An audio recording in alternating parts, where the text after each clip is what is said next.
Mama Sod slapped Mama P so hard that her head tie flew into the pot of ogbono soup. Customers screamed. Plates broke. A child cried. And that was the day the Buka field turned into a war zone. If you've ever lived near Oju bus stop in Ibadan, you'll know the Buka field. It's a dusty patch of land beside the main road where local food sellers, mostly women, set up their stalls every morning before sunrise.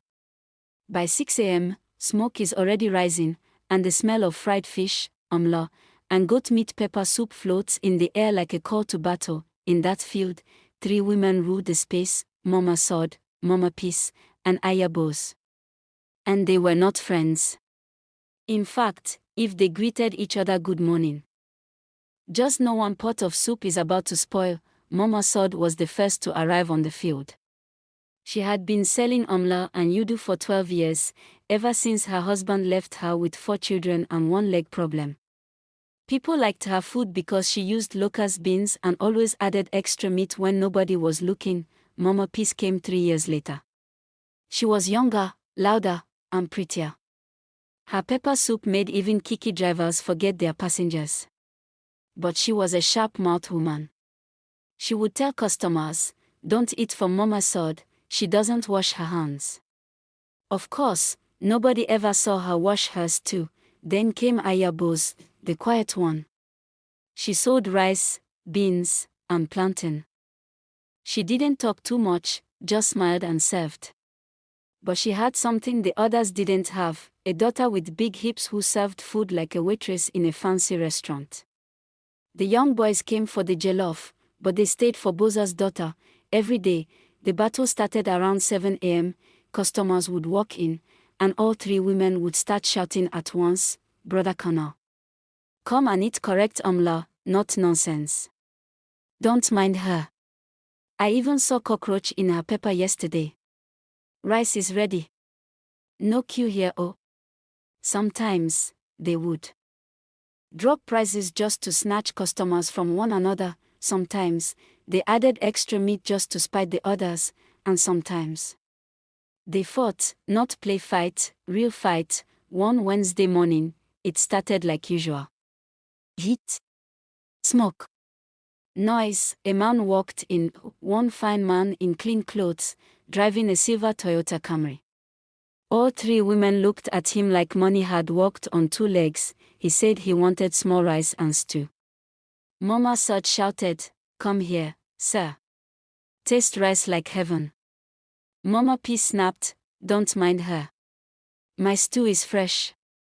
No sour nonsense." But the man walked to Ayabos. Just like that. No talking. No smile. Just pointed and said, "Give me rice, 2 meats." That was when everything broke. Mama Peace hissed so loud, her pot cover jumped. Mama Sod shouted, "So you now use charm, ABI? This rice that tastes like stone." The customers laughed, but Ayabos didn't laugh. She said, "Maybe if you cooked your own food in peace, people will buy it." Boom. That was it. Mama Sod stood up, Mama Peace too. They faced Ayabos. Before anybody could say yam porridge, a slap landed. The fine man dropped his spoon, a chair fell, then a bowl of egusi flew across the air like it had wings. The fight lasted 10 minutes. Customers ran. People shouted. Somebody called area boys. One even brought his phone and started recording for Facebook. By the time the dust settled, Mama Peace's wrapper was gone. Mama Sod had stew on her face. And Ayabosa's pot had cracked in 2. They were all banned from the Buka field for a week, but hunger is powerful. 3 days later, they were all back, each one quietly setting up in separate corners, like nothing happened. But the customers had changed. Some now bought from roadside hawkers. Some said they would rather eat biscuit than see fighting women again. One man even said, "If you can fight like this over food, what else are you hiding in your kitchen?" Then something unexpected happened. On the 4th day, Mama Sod walked to Ayabosa's store. No shouting. No insult. She said, "Abeg, let's talk." Later that afternoon, all 3 women sat under the mango tree behind the Buka field. They didn't talk like enemies. They talked like women who were tired of insults, tired of fighting, tired of watching customers leave. Mama P started crying. She said she was just trying to survive. Her husband had not sent money in 6 months. Her child had malaria. Her back pain wouldn't let her sleep. Mama Sod held her hand and said, "Me too. I just dey pretend." Even Ayabos admitted she was struggling to pay her daughter's WAC fee. That day, they made peace, not because they liked each other, but because they all realized that fighting in public was only making things worse for all of them. 1 month later, something strange happened on the buka field. The 3 women set up one big canopy together. Under it, they sold all their food, but no shouting. If you want amla, go to one corner. If you want rice, go to another. And the customers, they came back, not just the old ones. New ones too. People said, "Oh, see cooperation. These women get sense now." Even that fine cameraman returned.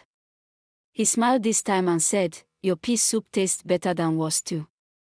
Moral of the story: there is enough sun for all lizards to shine.